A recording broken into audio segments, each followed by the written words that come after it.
Mas termina hoje, mês que ainda dá tempo de lembrar da campanha de conscientização contra o câncer de colo de útero, o Março Lilás. A doença é causada através de uma infecção devido a alguns tipos de papilomavírus humano, que é o HPV. E quem vai falar conosco sobre esse assunto é a biomédica Regina Gotardi, que já está aqui conosco. Doutora, mais uma vez, muito obrigada pelo convite, viu? E seja bem-vinda mais uma vez. Boa tarde. Muito obrigada pelo convite. É um prazer estar aqui novamente hoje e falando, né, de um assunto tão importante para nós mulheres, o câncer de colo de útero. Exatamente. Doutora, o câncer de colo de útero é uma doença aí que pode se desenvolver lentamente, não é? Porque geralmente as mulheres, elas não sentem quando começa, quando inicia, não é mesmo? Exatamente. Por ser uma patologia que ocorre através de uma infecção viral, a gente está falando do HPV, do papilomavírus, a mulher pode viver anos com o vírus no organismo e não ter a manifestação clínica da doença em si, do câncer em si. Então, demora anos para a gente chegar no estágio de câncer. Quanto antes nós descobrirmos, melhor efetividade no tratamento. Exatamente. Doutor, um sangramento intermitente aí, ele pode ser um alerta que algo não está normal? Sim, devemos ficar muito atentos em relação a sangramentos fora do nosso ciclo menstrual. É claro que alguns outros sintomas estão envolvidos no quadro de HPV, né?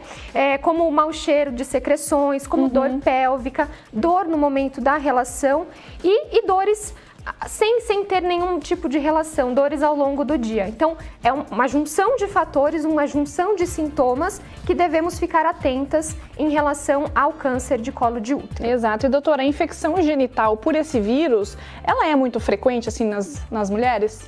Olha, Débora, essa infecção... De 80% a 90% da população que possui uma vida sexual ativa já teve ou irá ter contato com o vírus.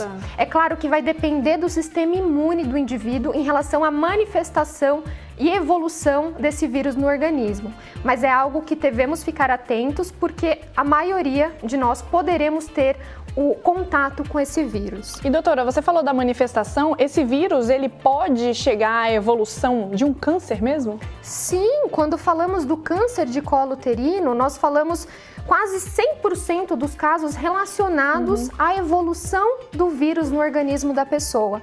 Então, assim, existem estudos que datam que a pessoa consegue conviver até 10 anos com esse vírus sem ter nenhum tipo de sintoma.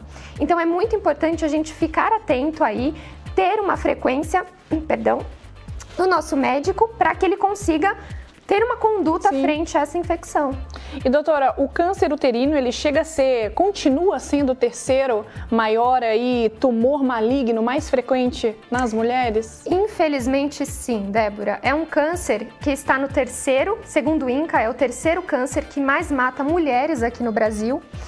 Ele perde somente para o câncer de mama em primeiro lugar e o segundo câncer de colo retal, e é um câncer 100% evitável. Por quê? É um câncer que ele não está relacionado geneticamente, ele não tem uma hereditariedade, ele não é por fatores internos do organismo. Ele se manifesta através de interações externas. A gente está falando do vírus. Então, se a gente consegue evitar esse contato com o vírus, a gente consegue aí uma grande redução de números de casos, inclusive. Segundo o INCA, ele nos traz que a cada ano, mais de 17 mil novos casos de HPV, na verdade de câncer de colo uterino, acontecem aqui no Brasil em mulheres. Que demais. E que demais não, né? Que importante saber disso, né? E doutora, para a diminuição do vírus que você disse aí sobre a prevenção, seria mesmo através do preservativo, não é? Isso. Para a gente falar um pouquinho de prevenção, a gente precisa entender basicamente as formas da gente de receber esse vírus. Sim. Existem algumas formas, não só por via sexual, né? Por sexo vaginal, anal, oral. A gente também consegue adquirir esse vírus. A mãe passa para o bebê via placentária, a mãe passa para o bebê no momento do nascimento, se ela tiver com o vírus, e também a gente consegue contrair o vírus tendo contato com secreções da pessoa infectada. Quando a gente fala de prevenção, uma vez que a gente entende como a gente pode obter esse vírus, existem duas formas de prevenção. A gente fala que existe a prevenção primária, que aí sim está correlacionada ao uso de preservativos. E também quando a gente fala de prevenção primária, a gente fala também das vacinas, porque existem hoje vacinas específicas contra o HPV disponíveis na rede pública que podem evitar o desenvolvimento da doença. Isso que eu ia te perguntar, existe a vacina então tanto para o homem quanto para a mulher? Existem vacinas sim, existem vacinas para as meninas a partir dos 9 até os 14 anos, isso disponível na rede privada, sim. E para meninos a partir dos 11 aos 14 anos. Então é muito importante a gente se conscientizar e fazer esse trabalho com as nossas crianças, né? Porque existe sim uma forma da gente evitar o desenvolvimento da doença.